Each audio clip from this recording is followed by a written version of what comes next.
Okay ఉందండి. Yeah yeah ఇప్పటి వరకు మనతో శివరుద్ర సాధు గారు మాట్లాడారు, మీరు విన్నారనుకుంటున్నాను. సో ఈ బ్లడ్ మూన్ గురించి, రెడ్ మూన్ గురించి ఏదో రకరకాల చర్చలు జరుగుతున్నాయి బయట కూడా. We're trying to analyse things and clarify. So Jana Vignana వేదిక నుంచి మీరేం చెప్తారు? What exactly happening? అండ్ ఇప్పటి వరకు మీరు విన్నటువంటి మాటల మీద కూడా మీ అభిప్రాయం ఏంటి? సార్, ఇప్పుడు ముందుగా నేను విజ్ఞాన దర్శిని ఫౌండర్, ప్రెసిడెంట్. సో విజ్ఞాన దర్శి నుంచి నేను మాట్లాడేది ఏంటంటే, ఓకే ఓకే ఇది బ్లడ్ మూన్, ఇవన్నీ మనం పెట్టుకునే. బ్లడ్ మూన్ అంటే అక్కడ ఏం రక్తం రాదు, లేకపోతే ఇంకోటి ఏమి జరగదు. కాకపోతే ఈసారి జరిగే చంద్రగ్రహణం ప్రత్యేకత ఏంటంటే, ఇది సుదీర్ఘంగా జరుగుతుంది. అంటే సంపూర్ణతే దీనికి 1:22 ఉంది. మామూలుగా అది 8:45 అంటే దాదాపు 9 గంటలకు కొద్దిగా ముందుగా అటు ఇటుగా స్టార్ట్ అయ్యి మధ్యాహ్నం రాత్రి 2 దాకా, 1 తర్వాత దాకా ఉంటది ఇది. అంటే సుదీర్ఘమైన సంపూర్ణ చంద్రగ్రహణం. ఇది చాలా అరుదుగా జరిగే ఘటన. అదే సందర్భంలో, ఈ సందర్భంలో వాస్తవంగా మామూలు టైంలో అంటే గ్రహణానికి ముందు మనం చూస్తే చంద్రుడు బ్రైట్ గా కనపడతారు, చాలా ప్రకాశవంతంగా ఉంటారు. సో ఎప్పుడైతే అది ఆ చంద్రుడు ఆ సూర్యుడి యొక్క అంటే మన భూమి నీడ చంద్రుడి మీద పడ్డప్పుడు ఆ ఛాయ అంటాం. సో అంబ్రా పెనంబ్రా అంటాం అన్నమాట. పెనంబ్రాలు ఉన్నప్పుడు కాస్త ఇంకా అంటే ఆ కలర్, మన భూమి వాతావరణం, దీనికే రామన్ ఎఫెక్ట్ అంటాం. సివి రామన్ గారు భారతదేశ నోబెల్ ప్రైజ్ తీసుకొచ్చింది అందుకు. ఆకాశం ఎందుకు నీలం కనపడుతుంది, లేదా సముద్రం ఎందుకు నీలం కనపడుతుంది అనే ప్రశ్నల నుంచే ఆయన వేసుకొని స్కాటరింగ్ ఆఫ్ లైట్ ఇవన్నీ చెప్తారు అనమాట. దాంట్లో దాని కలర్ మామూలుగా కొంత డిమ్గా కనపడుతుంది.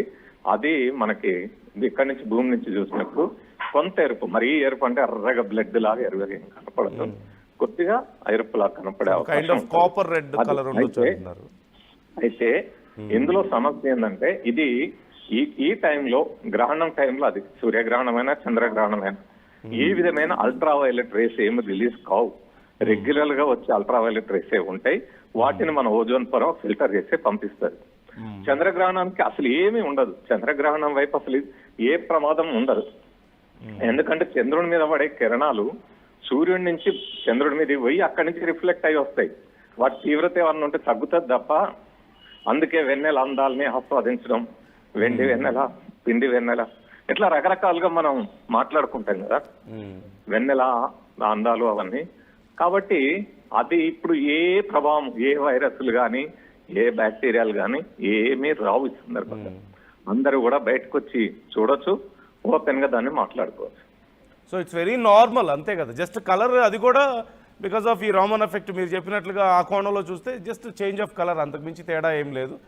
అంత నార్మల్ గా జరిగేటువంటి ప్రాసెస్. ఎఫెక్ట్ అనేది నార్మల్, బట్ ఇంత సుదీర్ఘంగా ఒక సంపూర్ణ చంద్రగ్రహణం అనేది చాలా ఆఫెన్ గా, చాలా అరుదుగా జరుగుతుంది. అరుదుగా జరిగే ఘటన కాబట్టి ఇంతసేపు మనకు ఈ సంపూర్ణత చూడడం అనేది గంటకు పైగా, 1:22 పాటు, అంటే దాదాపు 11 నుంచి 12:22 వరకు కనపడే అవకాశం ఉంది. కాబట్టి సైంటిస్టులకి ఇది చాలా ఎగ్జైట్మెంట్ ఉంటది. అంటే ఎందుకంటే ఇంతసేపు గ్రహణం కనపడేటప్పుడు అనేక కొత్త పరిశోధనలు చేయడానికి సైంటిస్టులకు కానీ, సైన్స్ రీసెర్చ్ స్కాలర్స్ కానీ, సైన్స్ స్టూడెంట్స్ కానీ దీని మీద రీసెర్చ్ చేయడానికి చాలా అవకాశాలు ఉంటాయి. అందుకని గ్రహణాల వెమ్మటి వాళ్ళు పరిగెడుతూ ఉంటారు. సో మనం కూడా గ్రహణాల టైంలో ఇంట్లో తలుపులు మూసుకొని లేకపోతే భయపడుకుంటూ ఉండడం కంటే చంద్రుని వచ్చి చూసి ఆ చంద్రుడు ఆకాశంలో జరిగే ఆ మార్పులను గమనిస్తుంటే, అది ప్రఛాయలోకి ప్రవేశించినప్పుడు పాక్షికంగా ఎలా ఉంటది, ఛాయలోకి ప్రవేశించినప్పుడు అంటే పూర్తి షాడోలోకి, అంబ్రాలోకి వెళ్ళినప్పుడు ఏ విధంగా గ్రహణం ఉంటది, ఇలాంటివన్నీ మన ముఖ్యంగా మన విద్యార్థులకు గనక మనం చూపెడితే ఆ ఎక్సైట్మెంట్, ఎప్పుడైనా సైన్స్ రీసెర్చ్ ఎలా అభివృద్ధి చెందుతుంది, మానవ మేధస్సు ఎలా అభివృద్ధి చెందుతుంది, మన విశ్వాంతరాలంలోకి మన మేధస్సును ఎలా సాధిస్తాం, ఇలాంటి అరుదైన ఘటనలు వచ్చినప్పుడు, అద్భుతాలు జరుగుతున్నప్పుడు ఆకాశంలో అవి మనలో క్యూరియాసిటీ పెంచుతాయి, వాటి గురించి తెలుసుకోవాలనే తపన పెరుగుతుంది. సో ఆ విధంగా చూడడం అనేది చాలా ముఖ్యం. మన పిల్లల్ని సైంటిఫిక్ గా మనం పెంపొందించాలంటే, వాళ్ళ మేధస్సు పెరగాలంటే మనం బయటికి తీసుకొచ్చి మన పిల్లల్ని ఇలాంటి అరుదైన ఖగోళ ఘటనలు ఏమైనా జరిగినప్పుడు వాటిని చెప్పి, వాటి గురించి విశ్లేషించి, వాటిలో వాళ్ళు ఏ విధంగా సైన్స్ రీసెర్చ్ చేయొచ్చు, ఏ విధంగా వాళ్ళు కొత్త అంశాలు నేర్చుకోవచ్చు అనేది కూడా చూపెట్టగలగాలి. అందుకనే టీచర్లు, తల్లిదండ్రులు మీ పిల్లల్ని వాళ్ళ స్కూల్ అయినా, కాలేజ్ అయినా, బయట సైన్స్ రీసెర్చ్ కి రాత్రికి ఒక రోజు నిద్రపోకపోతే ఏం కాదు, సెకండ్ షోలు చూసి చాలా ఉంటాయి కదా, సినిమాలకు కూడా నిద్ర లేకుండా ఉంటారు. కాబట్టి ఒక ఖగోళ ఘటనకి సంబంధించి ఆ విధంగా పరిశీలిస్తే చాలా అంశాలు తెలుస్తాయి. అంటే సహజంగానే చాలా మంది మూఢత్వాల్లో ఉంటే ఏమవుతుందంటే, మనం గతంలో చూసినాం, ఇక్కడే ఉప్పల్ చిలకా నగర్ లో ఒక 3 నెలల పసిపాపను చంద్రగ్రహణం రోజు గొంతు కోసి నగ్న పూజలు జరిపిన ఘటనలు హైదరాబాద్ నగరంలోనే చూసినాం. కాబట్టి అలాంటి ఘటనలు జరగకుండా అందరం జాగ్రత్త తీసుకొని ప్రజలకి వైజ్ఞానిక ఆలోచన పెంపొందించాలి. అదే భారత రాజ్యాంగం చెప్పిన కర్తవ్యం కూడా, article 51(8) to develop scientific temper, spirit of enquiry, humanism and reform. వైజ్ఞానిక దృక్పథాన్ని, పరిశీలన స్ఫూర్తిని, మానవవాదాన్ని, సంస్కరణాభిలాషం పెంపొందించడం పౌరుల ప్రాథమిక బాధ్యత.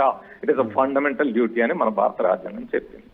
అదే ఇప్పుడు చాలా పెద్ద ప్రచారం జరుగుతుంది కదా రమేష్ గారు, పెద్ద ప్రచారం జరుగుతుంది. ఏమని మామూలుగానే సహజంగా మనం అమావాస్యలప్పుడు లేదంటే ఈ గ్రహణాల సమయంలో మీరు అన్నట్లుగా ఏవో పూజలు, ఏవో రకరకాల క్షుద్ర పూజలు అనేవి చేస్తుంటారు. అందులోనూ ఈ బ్లడ్ మూన్, రెడ్ మూన్ అని ప్రచారం జరుగుతున్న నేపథ్యంలో ఇది ఇంకా చాలా భయంకరమైందని, లేదంటే ఇంతకుముందు మనతో శివరుద్ర సాధు గారు కూడా అంటున్నారు కొన్ని రకాల ఏదో ఫోర్సెస్ గురించి, నెగిటివ్ ఫోర్సు, లేదంటే ఇలా కొన్ని గ్రహాల మీద, కొన్ని గ్రహాలకి కొన్ని నక్షత్రాల మీద దీని ప్రభావం తీసుకొని మాట్లాడుతూ ఉంటాం. ముందు మీనారాశి కానీ కుంభరాశి కానీ, అంటే ఇప్పుడు మిత్రుడు రమేష్ గారు అన్నట్టుగానే దీని గురించి మాట్లాడితే నేను ఒక అంశం చెప్తా. సైన్స్ ఏం చెప్తుందనేది కొద్దిగా పక్కన పెట్టి మీ ఆధ్యాత్మికంలో సంస్కరణలు కోరుకున్న వాళ్ళు ఏం చెప్పారో కూడా మనం పరిశీలించాలి. దయానంద సరస్వతి తన సత్యార్థ ప్రకాశంలో మాట అంటాడు, జడములైన గ్రహములు ఎలా ప్రభావం చూపెడతాయి, మీకేం పని లేదా, ఇలాంటివి ఎందుకు చేస్తున్నారు, ఈ జన్మ పత్రాలన్నీ కపట పత్రాలు, ఈ రాసులు, ఇవన్నీ వాటి ప్రభావాలని చెప్పడం అనేది మోసం అంటారు. కాబట్టి సైన్స్ అయితే ఏ negative energy, positive energy, forces, ultra violet rays, radiation ఇలాంటివి ఏదో ప్రత్యేకంగా ఈ సందర్భంలో వెలువడతాయి అనేది ఏమి చెప్పదు. రోజు ఎలాగా ఉంటుందో ఈ రోజు అలాగే ఉంటది. మనం ఎండకు వెళ్తే గొడుగు పట్టుకుంటే నీడ ఎలా పడుతుందో, గ్రహణాల టైంలో సూర్యునికి ఎండకి చంద్రుడు అడ్డం వస్తే చంద్రుడి నీడ పడుతుంది, భూమి అడ్డం వస్తే మనకి భూమి నీడ చంద్రుడి మీద పడుతుంది. అప్పుడు మనకు దూరానికి చంద్రుడు అలా కనపడతాడు తప్ప, ఆ గ్రహణం ఏర్పడుతుంది తప్ప ప్రత్యేకంగా ఏ రాశి మీద కానీ ఎవరి మీద కానీ ఏ విధమైన ప్రభావం ఉండదు. మీరు ప్రపంచంలో ఏ కులంలో పుట్టినా, ఏ మతంలో పుట్టినా, ఏ రాశిలో పుట్టినా, ఏ నక్షత్రంలో పుట్టినా, దేని మీద పుట్టినా ఈ భూమి మీద వేరే ప్రత్యేకత ఏమి ఉండదు. కాకపోతే న్యూటన్ గురుత్వాకర్షణ శక్తి సిద్ధాంతం F=G × m1 m2/d² అనేది ఉందో దాని ప్రకారం అత్యంత భారీ ద్రవ్యరాశులు ఏవైతే ఉంటాయో, పెద్ద పెద్ద పదార్థాలు ఏవైతే ఉంటాయో వాటి మీద గురుత్వాకర్షణ ప్రభావం ఉంటుంది. అంటే సముద్రాలు, చాలా భారీ జలరాశులు ఉన్నప్పుడు వాటి మీద ఆ గురుత్వాకర్షణ ప్రభావాలు ఒకదాని మీద ఒకటి ఉంటాయి. కానీ మన దగ్గరికి వచ్చేటప్పటికి వెంట్రుకలో 100వ వంతు కూడా ఆ ప్రభావం ఏమి ఉండదు. ఇప్పుడు మీరు అన్నట్టుగా స్వామి, ఆ ప్రభావం ఉండదు అనేది సైన్స్లో మనకి రుజువు చేయబడింది. అంటే మీ యొక్క అవగాహన చెప్పారు. ఇప్పుడు ఇంత పర్టికులర్గా సాధువులే కానీ, గురువులే కానీ, పూజారులే కానీ కొన్ని అంశాలని వివరించడానికి వాళ్ళ దగ్గర కొన్ని రుజువులు, మా దగ్గర కొన్ని రుజువులు, అంటే అంతరార్థాన్ని మాట్లాడితే మీరు అన్నట్టు సైన్స్ గురించి గత 200-300 సంవత్సరాల నుంచి ఆధునికత, అంతకు ముందుకు కూడా ఈ గ్రహణాల ప్రభావం ఉన్నప్పుడు కూడా మనల్ని మనం కాపాడుకోవడానికి చెప్పిన వాళ్ళు ఎవరున్నారు? అంటే మనం అవగాహన కూడా ప్రజలకి, సైన్స్ ఇస్ గ్రేట్. మీరు అన్న వాస్తవమే. 200-300 ఏళ్ళంటే 1600 ఏళ్ల క్రితమే గ్రహణాలకు కారణము చంద్రుని నీడ భూమి మీద పడ్డం, భూమి నీడ చంద్రుని మీద పడ్డం అని చెప్పిన ఆర్యభట్ట ఉన్నారు. రాహుకేతువులు కాదు, దీనికి కారణం వేరే ఉంది అని చెప్పిన ఆర్యభట్ట ఉన్నారు. సైన్స్ అనేది ఏదో ఇవాళ వచ్చింది, నిన్న వచ్చింది, లేకపోతే పాశ్చాత్యులు తెచ్చింది అనుకోకండి. అట్లాంటి స్వామి, ఇప్పుడు ఆర్యభట్ట గారు 1600 సంవత్సరాల గురించి, ఒక్క నిమిషం, ఖగోళ విజ్ఞానం గురించి తెలుసుకోవాలంటే అక్కడ ఎక్కడో అవసరం లే. ఇక్కడే మహబూబ్ నగర్ జిల్లా, నారాయణపేట జిల్లా, ఇప్పుడు అక్కడ మక్కల్ పక్కన ఉండే ముడుమాలలో నిలువురాళ్ళు అని ఉంటాయి. అంటే ఆ రోజు ఖగోళ 100 ఏళ్ల క్రితం, 1000 ఏళ్ల క్రితం ఖగోళ అబ్జర్వేటరీస్ ఏ విధంగా పెట్టుకొని ఆనాటి మానవులు సైన్స్, ఆనాటి ఆస్ట్రానమీని ఏ విధంగా డెవలప్ చేసుకున్నారని. అందుకే వివేకానంద ఒక మాట అంటాడు, మీరు మీ మతాల వాళ్ళు చెప్పింది చదవండి కొద్దిగా దయచేసి. వివేకానంద, దయానంద సరస్వతిలు ఎందుకు వీటి గురించి మాట్లాడారు అనేది. ఏమంటాడు వివేకానంద, మన వాళ్ళు మన ఖగోళ విజ్ఞానాన్ని, సైన్స్ ని ఇతర దేశాల వాళ్ళు తీసుకపోతే ఆ ఇతర దేశాల్లో ఉండే మూఢత్వాన్ని జ్యోతిష్యాన్ని తెచ్చి మనం పెట్టుకున్నాం అంటాడు వివేకానంద. సో ఇది మీరు ఎక్కడైనా ఆధ్యాత్మికంలో మీరేం మాట్లాడుకుంటారో మాట్లాడుకోండి, ఏం చెప్పుకుంటారో చెప్పుకోండి. కానీ సైన్స్ ఈ రోజు కాదు, వేల ఏళ్ల నుంచి వీటి గురించిన శోధన చేస్తుంది, ఒక్కొక్క అంశాన్ని తెలుసుకుంటూ ముందుకెళ్తా ఉంది. సో ఈ రోజు ప్రతి ఒక్కరూ బయటకు వచ్చి చూడాలి, దీని ప్రభావం ఏమి ఉండదు, నెగటివ్ ఎనర్జీ కానీ ఏ ఎనర్జీ ఏమీ ఉండదు, అది వాస్తవం. దాన్ని మనం గుర్తించాలి. అయితే నమ్మకం వేరు, వాస్తవం వేరు. నమ్మకాల మీద మీరు ఏదైనా మాట్లాడుకోవచ్చు, అది వ్యక్తిగత నేను ఒక ప్రశ్న స్వామి, మీరు ఇచ్చిన దాంట్లో కన్క్లూజన్ రాలేదు. వాస్తవం ఏమిటి అనేది చెప్పాల్సిన బాధ్యత తెలిసిన అందరి మీద ఉంది. రమేష్ గారు, ఇప్పుడు నేను అడిగిన దానికి మీరు సమాధానం చెప్పలేదు. ఇప్పుడు ఆర్యభట్ట గారు 16వ శతాబ్దంలోనే ఒక చంద్రగ్రహణం సూర్యగ్రహణం గురించి ఒక వివరణ ఇచ్చారు, దానికి వేరే ఉన్నది అని అంటే అది ఆ వేరే ఏమున్నదో మీరు చెప్పాల్సిన బాధ్యత. లేదంటే ప్రజలు మీరు అన్నట్టుగానే మూఢనమ్మకాల్లోనే కూర్చున్నారు కదా. ఇప్పుడు high radiation is not there అని you are proving, but what about public normal peoples? వాళ్ళు ఏం ఆలోచిస్తున్నారు? గురువులు, సాధువులు, లేకపోతే ఇంకెవరో చెప్పిన విషయాలు నిజము కదా. ఇప్పుడు సైన్స్ అని అంటున్నారు రమేష్ గారు వచ్చి అని అంటే, ఇన్ని డేస్లలో ఇంతమందికి ఈ విధంగా ఎఫెక్ట్ అయ్యింది అని అంటే మరి దానికి అంతరార్థాలు, రుజువులు. ఇప్పుడు మీరు అన్నట్టుగానే నేను ప్రజలలో ఉన్న మూఢనమ్మకాన్ని తీయడానికే మాట్లాడుతూ ఉన్నా, but I'm talking about spirituality. మీరు మాట్లాడుతున్నట్టు సైన్స్, టెక్నాలజీ కదా, దానికి దీనికి రిలేటెడ్ ఒక విషయం వివరణ అవసరం కదా వాళ్ళకు కూడా. లేదంటే ఇప్పుడు నేను చెప్పింది ఒకటి, మీరు చెప్పింది ఒకటి కావడం వల్ల మళ్ళీ ఆ ప్రజలందరికీ మీరు అన్నట్టుగానే నెగిటివిటీ స్ప్రెడ్ అయిపోతుంది. నెగటివిటీ ఎందుకండి? వాస్తవం ఏంటిదో తెలుసుకున్నాక నెగటివిటీ ఎందుకు? ఆర్యభట్ట గారు ఏమన్నారు 16వ శతాబ్దంలో మీరు అన్నట్టుగా? ప్రభావం ఉండదు అనేది ఒక వాస్తవమైన అంశము. దట్ ఈస్ వాట్ గురు మీరు అన్నట్టుగా ప్రభావం ఉన్నది వాస్తవమే. కానీ ఆర్యభట్ట గారు ఏమన్నారు 16వ శతాబ్దంలో? ఆ వివరణ ఒకసారి మనకు తెలియాలి. ఇప్పుడు వేరేది అన్నారంటే ఆయన గారు కూడా ఆర్యభట్ట గారు గ్రహణాల స్వామి గ్రహణాల యొక్క శక్తిత్వాన్ని భూ ఆకర్షణ విద్యలో కొంతమంది వ్యక్తులకి ఇది రేడియేషన్ మీదనో లేకపోతే ఇంకేదైనా గురుత్వాకర్షణ శక్తి లేకపోతే మీరు అన్నట్టుగా పైనుంచి అతి నీలలోహిత కిరణాల్లో ఏ విధంగా ఎఫెక్ట్ చూయిస్తుందని కూడా అడిగారు. అడిగిన దానికి వివరణ మీరు చాలా బాగా ఇచ్చారు. ఐ అప్రిషియేట్, నాకు కూడా చాలా బాగా నచ్చింది.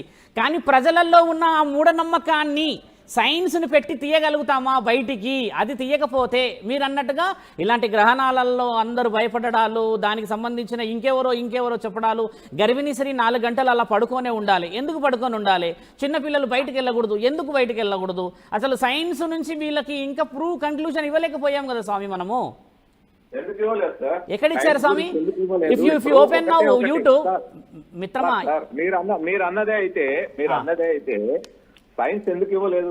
ఇప్పుడు మీరు ఇది ఒక మతం వాళ్ళు నమ్మే, లేకపోతే ఒక విశ్వాసాన్ని నమ్మే మతం కాకపోతే ఒక విశ్వాసాన్ని నమ్మే వాళ్ళే వాటిని పాటిస్తారు. కానీ మిగతా వాళ్ళు సైన్స్ చెప్పిన దాన్ని మంచి వాస్తవమే.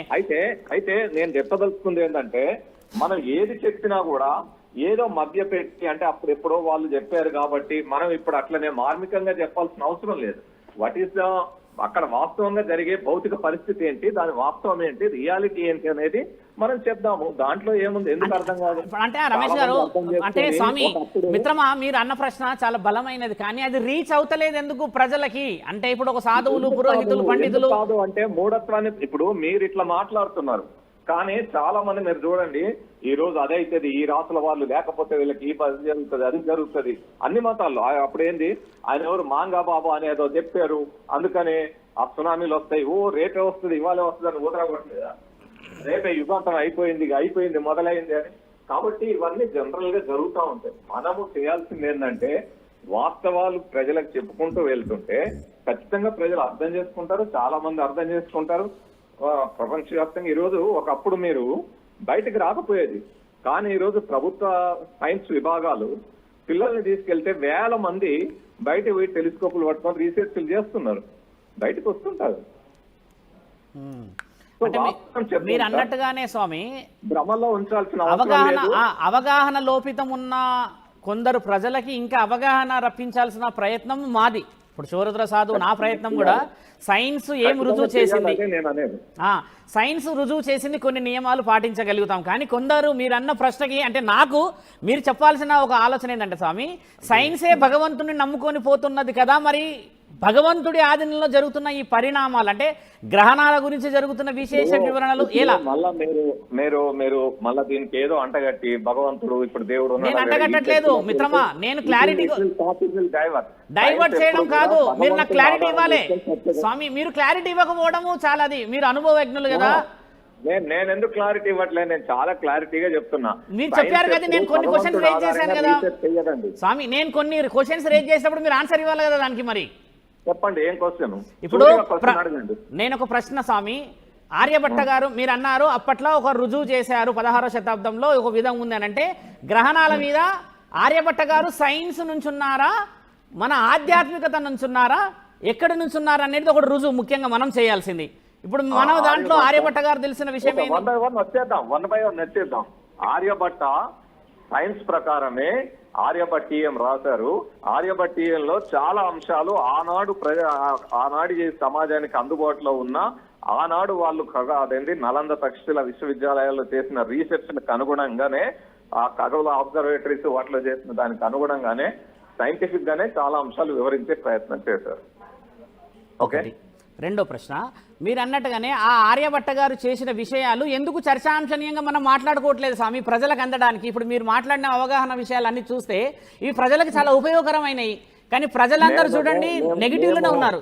సరే, ఇలాంటి విషయాల్లో రమేష్ గారు గత 40 ఏళ్ల నుంచి సైన్స్ ప్రచారంలో ఉన్న ప్రతి సందర్భంలో మీడియాలో గానీ ఇతర కార్యక్రమాలుగా వీళ్ళు ఎవరు పిలిచినా ఏదో నా టైంని బట్టి వచ్చి మాట్లాడుతా ఉన్నా, కాలేజీలు స్కూళ్ళు తిరుగుతా ఉన్నా, గ్రామాల్లో ప్రజల్లో అవేర్నెస్ చేయడానికి మా వంతు ప్రయత్నం మేము చేస్తూనే ఉన్నాం.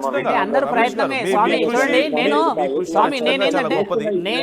నేను కూడా ఒక సాధువుని, నా ప్రయత్నం కూడా ఏంటంటే అట్లాగే భారతదేశ ఖగోళ విభాగం గానీ, DST department of science and technology గానీ, భారత ప్రభుత్వ వాళ్ళు కూడా చాలా చాలా కార్యక్రమాలు దేశవ్యాప్తంగా కండక్ట్ చేస్తూ ఉన్నారు. సైన్స్ అవేర్నెస్ కండక్ట్ చేస్తూ స్వామి. ఓకే, నేను ఇంటరప్ట్ అవుతూ ఉంటాను, ఎందుకంటే మీరు అన్నట్టుగానే నేను కూడా ఒక విషయంలో చాలా డెప్త్ గా పోతూ ఉంటాము.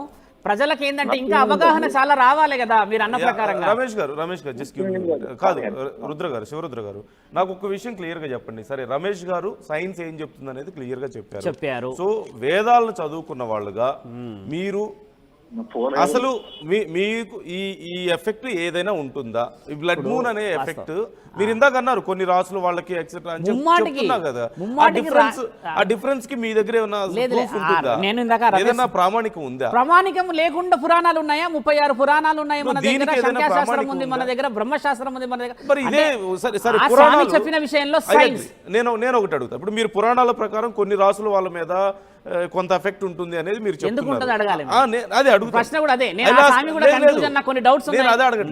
అడగట్లేదు. కొన్ని రాసుల వాళ్ళ మీద దీని ప్రభావం ఉంటుందని మీరు చెప్తున్నారు. బట్ అవే పురాణాలు చదువుకున్న వాళ్ళు ఒక్కొక్కరు ఒక్కొక్క ఒపీనియన్ ఎందుకు చెప్తున్నారు? అందరూ ఒక ఒపీనియన్ చదువుకున్న వాళ్ళు ఒకే ఒపీనియన్ చెప్తున్నారు. రమేష్ గారు చెప్పారు కదా, ఏమన్నారు? బ్లడ్ మూన్ గురించి ఇదే ఒపీనియన్. సైన్స్ రమేష్ గారు చెప్పారు అలాంటి విషయాలు. సైన్స్ గురించి ఎక్కడైనా అదే చెప్తున్నారు. ఆయన మాట్లాడారు, ఆయన ఎన్నో విషయాలు చెప్పారు. అలాగా రమేష్ గారి లాంటి వాళ్ళు 100 మంది చెప్తే ప్రజలకు వస్తే మీరు అన్న అవగాహన రావచ్చు. ఇప్పుడు సాధువులకు వచ్చి మాట్లాడుతున్నది గ్రహణాలు. నేను అనేది అది కాదు. అదే పురాణాలు చదువుకున్న వాళ్ళు, అవే గ్రంథాలు చదువుకున్న వాళ్ళు, అదే పురాణాలు అదే గ్రంథాలు చదువుకున్న వాళ్ళు తలా ఒక మాట ఎందుకు చెప్తున్నారు? కొంతమంది చేతబడుల గురించి మాట్లాడే వాళ్ళు ఉన్నారు, కొంతమంది మీరు చెప్పినట్లుగా ఏదో సైన్స్ ని లేకపోతే పురాణాలని రెండు కలిపి మాట్లాడే వాళ్ళు కొంతమంది ఉన్నారు. ఇలా రకరకాల ఎఫెక్ట్లు, కొంతమంది ఏమో ప్రకృతి వైపరీత్యాలు, కొంతమంది ఏమో ఇంకేదో రకమైన మానసిక సమస్యలు అంటారు. ఇలా తలా ఒకటి అంటే అందరూ ఒక మాట. ఇప్పుడు పురాణాలన్నీ చెప్పేది ఒకటే అయితే, పురాణాలు అనేది ఒక సైన్స్ అయితే అది అందరికీ ఒకే రకంగా చెప్పాలి. కానీ ఎవరు ఎలా అర్థం చేసుకుంటే అలా చెప్తున్నారు బయటికి. ఒకటి ఇప్పుడు కానీ రమేష్ గారు కానీ జన విజ్ఞాన వేదిక నుంచి కానీ, లేదంటే రమేష్ గారు లాగా విజ్ఞాన దర్శి నుంచి కానీ, లేదంటే ఇంకెవరైనా సైంటిస్టులు అందరూ ఒకటే మాట చెప్తారు, దీని ఎఫెక్ట్ ఏంటి, ఇది ఎందుకు వచ్చింది ఈ రంగు అన్నప్పుడు రమేష్ గారు చెప్పిందే ఆల్మోస్ట్ అందరూ చెప్తారు కదా. మంచి ప్రశ్న కదా. అలా ఎఫెక్ట్ ఏంది ఎఫెక్ట్ ఉండదా? నా స్వామి చెప్పిన దానికి నేను గౌరవిస్తున్నాను, కానీ ప్రజలలో మార్పుకి కారకులు ఎవరు అంటున్నాను మిత్రమా. నాకు అది సమాధానం కావాలి. దాని ప్రయత్నం మేము చేస్తున్నాం. ఎప్పుడు చేస్తున్నారు? ఇప్పుడు రమేష్ స్వామి ఈ రోజు వచ్చారు, స్వామి చెప్పారు బ్లడ్ మూన్ ఇంత ఎఫెక్ట్, ప్రజలందరూ భయభ్రాంతులకు ఉన్నారు, అదేదో అయిపోతుందన్న ఆలోచనతో ఉండడం చేత ఇప్పుడు ఈ రమేష్ రమేష్ స్వామి ఒక క్లారిటీ ఏమి ఇచ్చాడు, ఇది సైన్స్ ప్రకారంగా విద్యార్థులకు పిల్లలకు చూయిస్తే వాళ్ళకు ఒక క్వశ్చన్ మార్కు, ఒక ఆన్సరింగ్, ఒక నాలెడ్జ్ వస్తుంది, ఇది ఫైనెస్ట్ వే డిస్కషన్. కానీ ఇప్పుడు మీరు అన్నట్టుగానే శాస్త్రీయత గురించి పక్కన పెట్టి మనలో ఉన్న శాస్త్రం అంటే మన దగ్గర ఏది ఉన్నది, ఒకటి పురాణాలలో ఏం జరిగింది, తర్వాత అంతకుముందు గ్రహణాల 140 ఏళ్ళ క్రితం ఏం జరిగింది అని చెప్పినప్పుడు దీన్ని స్ప్రెడ్ చేసిన వ్యక్తులు ఎవరు, నాకు అది కూడా కావాలి కదా స్వామి. లేకపోతే ప్రజలందరినీ మనం పిచ్చోళం చేయడానికి శివరుద్ర సాధు ఒక మాట చెప్తే, రమేష్ స్వామి గారు ఒక మాట చెప్తే, ఇంకో స్వామి వచ్చేసి ఇంకో మాట చెప్తున్నారంటే వాళ్ళని మనం ఇంకా ఎన్ని రోజులు అలా మనం అమాయకత్వంలో కూర్చోబెడతాం. చదువుకున్న వాళ్ళంటే ఓకే స్వామి, చదువుకున్న వాళ్ళందరే కదా. ఇప్పుడు ఎంతమంది స్ప్రెడ్ చేయట్లేరు. ఇప్పుడు మీరే అన్నారు, ఒక స్వామి గ్రహణం ప్రభావం ఇలా ఉందంటాడు, ఇంకొక స్వామి ఇలా ఉందని అంటాడు, ఇంకో స్వామి ఇలా ఉందని అంటున్నారు కదా. ఇప్పుడు ఒక స్టాండర్డ్నెస్ ఎందుకు లేదు మన దగ్గర? అసలు స్టాండర్డ్నెస్ లేకపోవడం ప్రాబ్లం, స్ప్రెడ్ చేయడం కాదు. ఛానళ్లలో యూట్యూబ్లలో ఇప్పుడు మనం అన్ని ఛానల్స్ చెప్తుంటాం స్వామి. నేను ఒకటి, రమేష్ గారు ఒక విషయం చెప్పారు, అదే ఉంటది, ఎక్కడ స్ప్రెడ్ చేసినా అదే ఉంటది. ఇప్పుడు అలా ఉంటే నన్ను పిలిచేవాళ్ళు కాదు కదా, సైంటిస్ట్ పిలిచేవాళ్ళు కదా. మీరు పిలిచాం కదా, ఎక్కడున్నారు? రమేష్ గారు ఉన్నారు. అలా సైంటిస్ట్ కదా స్వామి, both scientist has to sit, ఇద్దరు సైంటిస్టులే ఉండేవాళ్ళు. రమేష్ గారు is no less than two scientist. అయ్యో అలా అంటే మిత్ర, నా మాట అర్థం కాలే. ఇప్పుడు ఆయన గారు ఒక శాస్త్రవేత్త అన్నారు కదా, అట్లనే ఇంకొక శాస్త్రవేత్త రమేష్ గారు, ఇద్దరు కూర్చునే వాళ్ళు శివరుద్ర సాధుని ఎందుకు పిలిచారు అని అంటే సమ్వేర్ ఏదో డిస్కనెక్టివిటీ అవుతుంది. దట్స్ వాట్ ఐమ్ నేను అదే అనేది. సైన్స్ కి మీరు చెప్తున్న దానికి తేడా ఉంది. ఇప్పుడు మీరే అంటున్నారు కొన్ని రాసుల వాళ్ళ మీద ఎఫెక్ట్ ఉంటుంది, but science is saying one thing. So అది పక్కన సైన్స్ ముందు పుట్టిందా, దైవాధీనమైనది ముందు పుట్టిందా అన్న ప్రశ్నకు ఆన్సర్ ఏమిస్తారు మీరు? Science you have to talk very genuinely. సరే, ఇప్పుడు రమేష్ గారు మీరు ఉన్నారా? Are you there? నేను అప్పటి నుంచి అలా అంటున్నా, మీరే. ఐఎమ్ సారీ, నాకు వినిపించలేదు వాయిస్. I'm extremely sorry. విషయం ఏంటంటే, ఒకటి సైన్స్ గురించి మాట్లాడడానికి ముందు ఒక అంశం, మీరు ఎందుకు ఈ తేడాలు ఉన్నాయి ఒక్కొక్కరు ఒక్కొక్క రకంగా అనేది. సరే, ఇప్పుడు సైన్స్ ఒకటి చెప్తుంది, ఆధ్యాత్మికత ఒకటి చెప్తుంది, ఆ రెండింటి మధ్యలో డిఫరెన్స్ ఉండాలి. సైన్స్ వాస్తవం చెప్తుంది, ఆధ్యాత్మికత నమ్మకాల మీద. కానీ ఆధ్యాత్మికతలోనే ఒక్కొక్క మతానికి ఒక్కొక్క తేడా ఉంటది, ఒక మతంలో ఒక్కొక్క ఆలోచనకి ఇంకో ఆలోచనకి తేడా ఉంటది. కారణం ఏంటి అంటే, ఇప్పుడు మీరు జ్యోతిష్యాన్ని చూసుకోండి. జ్యోతిష్యంలో కొంతమంది జ్యోతిష్యులు దృగ్గణితాన్ని ఫాలో అయితే, కొంతమంది జ్యోతిష్యులు పూర్వగణితాన్ని ఫాలో అవుతారు. సో పూర్వగణితం ఫాలో అయ్యే వాళ్ళు ఒక ఫలితం చెప్తారు, దృగ్గణితం ఫాలో అయ్యే వాళ్ళు ఇంకో ఫలితం చెప్తారు. ఇలా మధ్యలో ఇక పంచాంగాలు గొడవలు అవన్నీ నాకెందుకు కానీ విషయం చెప్తున్నా నేను. సో ఆ రకమైన తేడాలు ఉండడానికి నమ్మకాల మీద ఆధారపడ్డప్పుడు ఇవన్నీ ఉంటాయి. కానీ వాస్తవం ఏమిటి అన్నప్పుడు ఈ అంశాల గురించి యూనివర్సల్ గా మీరు ప్రపంచంలో ఏ సైంటిస్ట్ ఎక్కడ రీసెర్చ్ చేసినా అదే రిజల్ట్ వస్తుంది. కాబట్టి ఇక్కడ మనం సార్ అన్నారు, ఎవరు చేస్తున్నారు? ఈ రోజు నేను రాలే, నేను 40 ఏళ్ల నుంచి కేవలం గ్రహణాల ముందే రాను. రోజు నా దినచర్యే అది. స్కూళ్ళు, కాలేజీలు, జనంలోకి వెళ్ళడము, ఎక్కడ ఏ మూఢనమ్మకం ఉన్నా, లేకపోతే సైంటిఫిక్ అవేర్నెస్, విద్యార్థుల్లో సైన్స్ ఎట్లా చెప్పాలి, అట్లాగే సైన్స్ టీచర్లకు సైన్స్ ఎలా బోధించాలి, ఆ ట్రైనింగ్లు, వర్క్ షాప్లు ఇవే నడుస్తుంటాయి నాది. సో ఇది నేనే కాదు, నేను ఇంతకుముందు చెప్పింది అది ఏదో ఒక వ్యక్తి, ఒక సంస్థ, విజ్ఞాన దర్శనే కాదు, జన విజ్ఞాన వేదిక, హేతువాద సంఘాలు మాత్రమే కాదు, department of science and technology కానీ